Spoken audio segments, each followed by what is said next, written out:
الأرض ومن فيها إن كنتم تعلمون سيقولون لله قل أفلا تذكرون قل من رب السماوات السبع ورب العرش العظيم سيقولون لله قل أفلا تتقون قل من بيده ملكوت كل شيء وهو يجير ولا يجار عليه إن كنتم تعلمون سيقولون لله قل فأنى تسحرون بل أتيناهم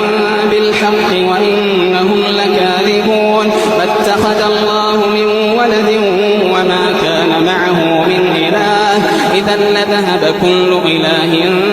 بما خلق ولعلى بعضهم على بعض سبحان الله عما يصفون.